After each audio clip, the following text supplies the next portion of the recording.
अस्सलाम वालेकुम स्टूडेंट। आज का जो हमारा टॉपिक है डिस्कशन का वो है classification of animal.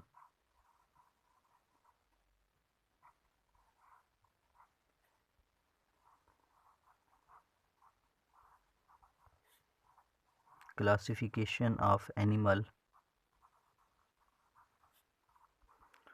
On the basis of temperature, कि टेम्परेचर की बुनियाद पर एनिमल को कितने ग्रुपों में क्लासिफाई किया जाता है, कितने ग्रुपों में तकसीम किया जाता है। ठीक है जी। तो टेम्परेचर की बेस पर एनिमल के दो ग्रुप बनाए जाते हैं। ठीक है ना। जानवरों के कितने ग्रुप बनाए जाते हैं जी? दो ग्रुप। एक ग्रुप कहते हैं जी हम उसको पोकिलियोथर्म,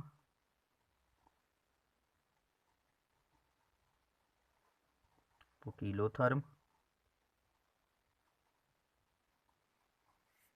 और दूसरे को हम नाम देते हैं जी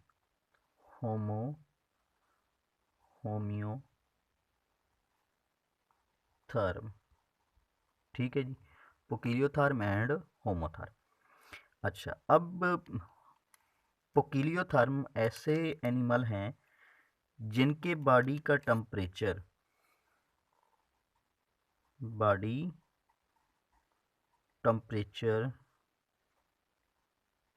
क्या होता है जी? चेंज हो जाता है according to environmental temperature, according to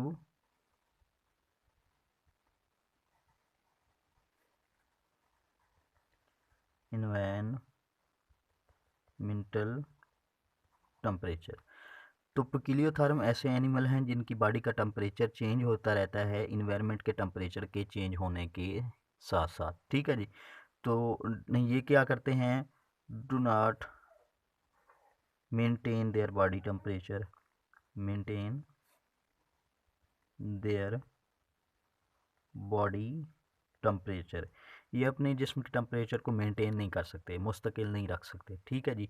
तो इनके बॉडी का टेम्परेचर जैसे बाहर के इन्वायरमेंट का टेम्परेचर बढ़ेगा या कम होगा, तो इनकी इंटरनल टेम्परेचर भी, अंदर का टेम्परेचर भी, बॉडी टेम्परेचर भी उसके साथ साथ इंक्रीज़ या डिक्रीज़ कर जाएगा। तो ये जो एनिमल हैं वो टेम्परेचर को मेंटेन नहीं रख सकते। ये कौन कौन से एनिमल हैं, उनकी एग्जांपल कौन कौन सी हैं? इसमें आते हैं जी invertebrates, invertebrates, most fishes, amphibians और रेप्टाइल्स। ठीक है जी। इनवर्टिब्रेट्स में इनमें रीढ़ की हड्डी नहीं होती, और फिशेज आप जानते ही हैं। एम्फीबियन जो है जिसमें ये टोड है, जो है मेंढक, ये सारी चीज़ें आती हैं। रेप्टाइल में लिजर्ड आते हैं, और छिपकलियाँ वगैरह, सांप वगैरह, ये सारे रेप्टाइल में आते हैं। ठीक है जी। तो ये जो एनिमल हैं ये अपने बॉडी का टेम्परेचर चेंज करते रहते हैं इन्वायरमेंट के टेम्परेचर के मुताबिक। ठीक है। तो बॉडी का टेम्परेचर मेंटेन नहीं कर सकते। उसके बाद जो दूसरा ग्रुप है वो है जी होम्योथर्म का। ये ऐसे एनिमल हैं जो अपने बॉडी के टेम्परेचर को don't change, do not change, change नहीं करते according to environmental temperature, environmental temperature के मुताबिक ये चेंज नहीं करते। ठीक है ना। ये चेंज कर देते हैं लेकिन ये चेंज नहीं करते। इनके बॉडी का टेम्परेचर हमेशा क्या रहता है जी? मेंटेन रहता है। ठीक है जी। बाहर का माहौल का टेम्परेचर चाहे बढ़े या कम हो, लेकिन इनकी बॉडी का टेम्परेचर कभी भी माहौल के टेम्परेचर के मुताबिक चेंज नहीं होगा। अगर मैं एक मोटी मोटी सी एग्जांपल दूं तो वो ये है कि ह्यूमन जो इंसान है, हम हमारा ख़ुद का जो बॉडी टेम्परेचर होता है वो हमेशा 37 सेल्सियस स्केल ही रहता है। चाहे बाहर सर्दी हो या गर्मी हो, बाहर का टेम्परेचर कम हो या ज़्यादा हो, लेकिन हमारी बॉडी का टेम्परेचर कभी भी 37 से ऊपर नहीं जाता या कम नहीं होता। ठीक है जी। तो ये हमेशा मेंटेन रखा जाता है। तो वो वाले एनिमल जो टेम्परेचर को मेंटेन रखते हैं, जो टेम्परेचर को चेंज नहीं करते इन्वायरमेंट के टेम्परेचर के मुताबिक, वो होते हैं होम्योथर्म, और जो चेंज कर लेते हैं वो होते हैं पोकिलियोथर्म। और होम्योथर्म की एग्जांपल कौन सी हैं जी?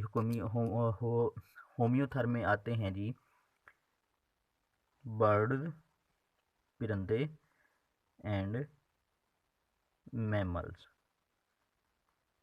ठीक है जी, मैमल में हम ह्यूमन भी आ जाते हैं। तो ये हैं जी दो ग्रुप, किस बेस पर जी? टेम्परेचर की बेस पर। अच्छा, अब साइंटिस्ट ने, बायोलॉजिस्ट ने ये दो ग्रुप तो बना दिए टेम्परेचर की बेस पर, लेकिन उनको काफ़ी सारे प्रॉब्लम फेस करने पड़े।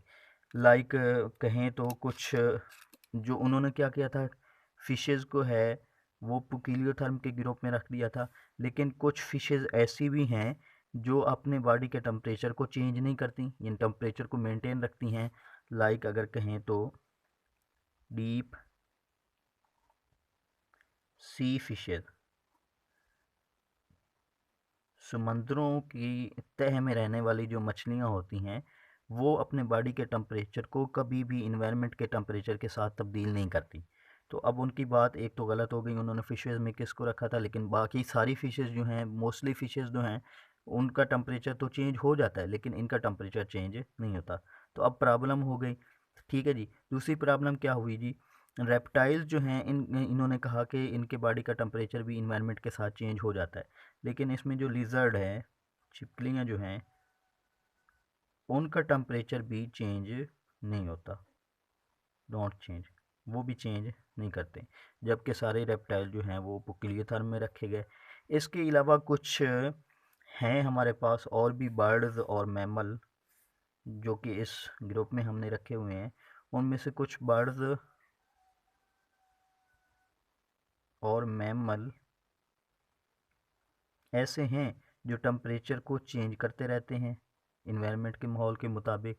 तो अब क्या हुआ, अब प्रॉब्लम हो गई कि अब इन जो इस कंडीशन के मुताबिक नहीं आ रहा है, तो उन एनिमल को किन ग्रुपों में रखा जाए। ठीक है जी, मसलन क्या कहा जी, फ़िशेज़ जो होती हैं वो चेंज कर लेती हैं, लेकिन कुछ डीप सी फ़िशेज़ चेंज नहीं करती टेम्परेचर। इसी तरह लिज़र्ड जो होते हैं, बाकी जो रेप्टाइल हैं वो सारे चेंज कर लेते हैं अपने टेम्परेचर को इन्वायरमेंट के टेम्परेचर के मुताबिक, लेकिन लिज़र्ड नहीं करते। इसी तरह हमने कहा कि बर्ड और मैमल टेम्परेचर को चेंज कर लेते हैं और चेंज नहीं करते इन्वायरमेंट के मुताबिक, लेकिन कुछ बर्ड और मैमल ऐसे हैं जो चेंज कर लेते हैं। तो इस वजह से बायोलॉजिस्ट ने सोचा कि क्या करें, हम कोई नई स्कीम ले आएँ, कोई ऐसी स्कीम, कुछ ऐसा क्लासिफिकेशन सिस्टम बनाएं जिसमें हमें ये सारे प्रॉब्लम ना हो। ठीक है जी, तो एक नया क्लासिफिकेशन सिस्टम बनाया गया, और वो किस बेस पे बनाया गया? वो बनाया गया on the base of source of heat production. इस बेस पे बनाया गया कि हम जानवरों को क्लासीफाई करते हैं इस बुनियाद पर कि वो अपनी हीट किस तरीके से बॉडी के अंदर प्रोड्यूस करते हैं, उनके हीट पैदा करने का मैकेनिज़्म क्या है, तरीका क्या है, सोर्स क्या है। उस बुनियाद पर हम जानवरों को अगर क्लासीफाई करेंगे तो हमें ये मसाइल नहीं रहेंगे। तो हीट प्रोडक्शन की बुनियाद पर उन्होंने जानवरों को 3 ग्रुपों में जो है वो डिवाइड किया था। ठीक है जी, वो 3 ग्रुप हम डिस्कस करते हैं जी। हीट प्रोडक्शन की बेस पर जो जानवरों को ग्रुप किया गया था उसके 3 ग्रुप हैं जी। हीट प्रोडक्शन बेस क्लासिफिकेशन कि हीट प्रोडक्शन की बुनियाद पर जो क्लासिफिकेशन की गई थी उसमें जानवरों के कितने ग्रुप बनाए गए जी? उसमें जानवरों के ग्रुप बनाए गए जी 3।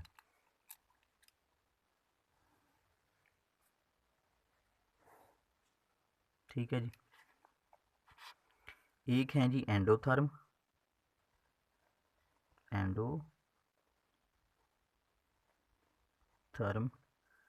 ठीक है जी।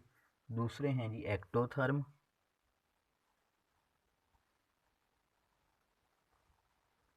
और तीसरे हैं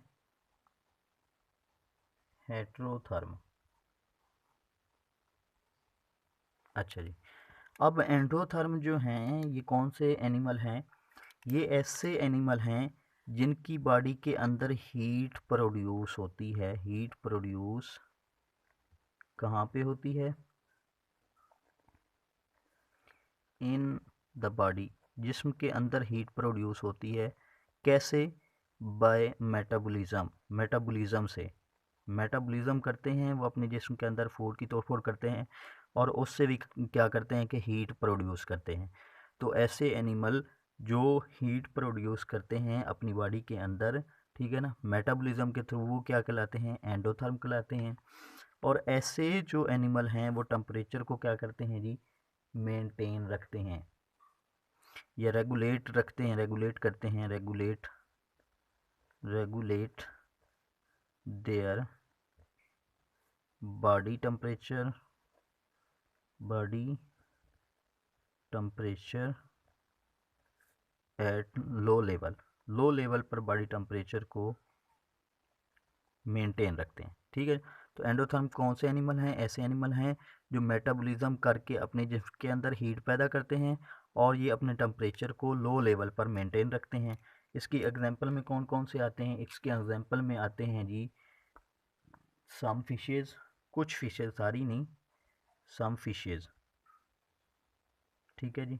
उसके बाद मैमल, ठीक है ना, बर्ड और फ्लाइंग इंसेक्ट, उड़ने वाले हशरात, फ्लाइंग इंसेक्ट्स, ठीक है जी।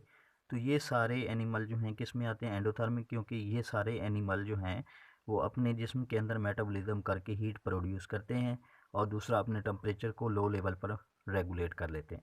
उसके बाद जो एक्टोथर्म है, ये ऐसे एनिमल हैं जो क्या करते हैं, हीट लेते हैं, ठीक है ना, प्रोड्यूस नहीं करते बल्कि हीट गेन करते हैं, हीट गेन, ठीक है जी। हीट गेन कह लें या heat observe, observe from environment, from environment, ये माहौल से हीट को ऑब्जर्व करते हैं। मेटाबॉलिज्म करके हीट प्रोड्यूस नहीं करते, खुद हीट नहीं बना सकते, बल्कि क्या करते हैं, एक्टो का मतलब भी बाहर से होता है, एंडो का मतलब भी अंदर होता है, तो ये अपनी बॉडी के अंदर हीट बना लेते हैं। लेकिन ये क्या करते हैं, बॉडी के अंदर हीट नहीं बना सकते, तो वो अपने एक्सटर्नल इन्वायरमेंट से हीट को ऑब्जर्व कर लेते हैं, ठीक है।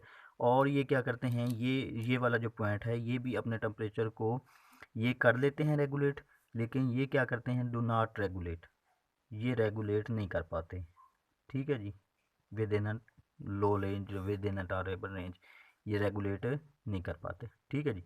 अब इसकी एग्जांपल कौन कौन सी हैं? इसकी एग्जांपल में आते हैं जी एम्फीबियन,